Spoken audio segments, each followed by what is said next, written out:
నమస్కారం మిత్రులారా. ఇవాళ ఆంధ్రప్రదేశ్ డిప్యూటీ ముఖ్యమంత్రి పవన్ కళ్యాణ్ గారు తెలంగాణ ప్రజల దృష్టి తలగడం వల్ల ఇవాళ కోనసీమ గోదావరి జిల్లాల్లోని కొబ్బరి తోటలన్నీ కాలిపోయినాయి అనేటటువంటి మాట మాట్లాడుతున్నాడు. ఈయన చదువుకున్నవాడా, తెలివికల్లోడా, మూర్ఖుడా నాకైతే అర్థమవుతలేదు. ఆయన మాట్లాడుతున్నటువంటి తీరు చూస్తే నిజంగా హాస్యాస్పదంగా ఉన్నది, నవ్వుకుంటున్నారు. పవన్ కళ్యాణ్ గారు ఒకప్పుడు చేగువీర బొమ్మలు వేసుకొని నా అంత విప్లవకారులు లేడని తిరిగేటోడు. ఇవాళ రోజుకొక కాషాయం గడ్డం పెంచుకొని ఇంకో రకంగా తిరుగుతున్నాడు. ఒక స్టాండర్డ్ లేని మనిషి, విలువలు లేని మనిషి, ఏదో గాలివాటంలో ఇవాళ అక్కడ డిప్యూటీ సీఎం అయ్యాడు. బాధ్యత లేనటువంటి మనిషి, కమిట్మెంట్ లేనటువంటి పరిస్థితి. వ్యక్తిగత జీవితం పట్ల స్పష్టత ఉండదు, కమిట్మెంట్ ఉండదు, ప్రజల పట్ల కమిట్మెంట్ ఉండదు, రాజకీయ సిద్ధాంతం పట్ల కమిట్మెంట్ ఉండదు. ఎటు గాలి కొడితే అట్లా కొట్టుకుపోయేటటువంటి వ్యక్తి పవన్ కళ్యాణ్ అనే విషయం ఇవాళ తెలంగాణలో, భారతదేశంలో, ఆంధ్రప్రదేశ్లో ప్రతి ఒక్కరికి తెలుసు.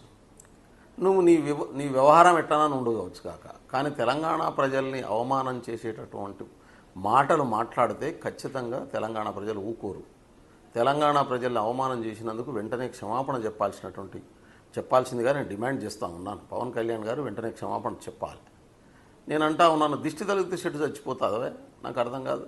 ఏమైనా తెలివి ఉందా నీకు? ఏమైనా సోయి ఉందా నీకు? ఏమైనా అవగాహన ఉందా నీకు? కనీసం దిష్టి అనేది ఉంటుందా? దిష్టి తగులుతా? అది ఏం అవగాహన అనేది, ఏం తెలియదు, నాకు అర్థమవుతలేదు.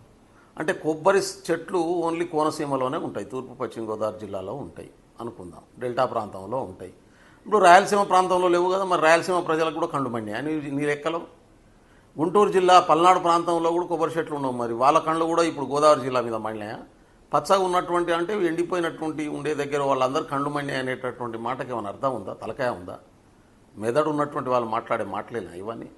కాబట్టి బేషరతుగా పవన్ కళ్యాణ్ తెలంగాణ సమాజానికి, తెలంగాణ ప్రజలకు క్షమాపణ చెప్పాలి. లేకపోతే జరగబోయేటటువంటి పరిణామాలకు ఆయనే బాధ్యత వహించాల్సి ఉంటుందని ఈ సందర్భంగా చెప్తా ఉన్నాను. నమస్కారం.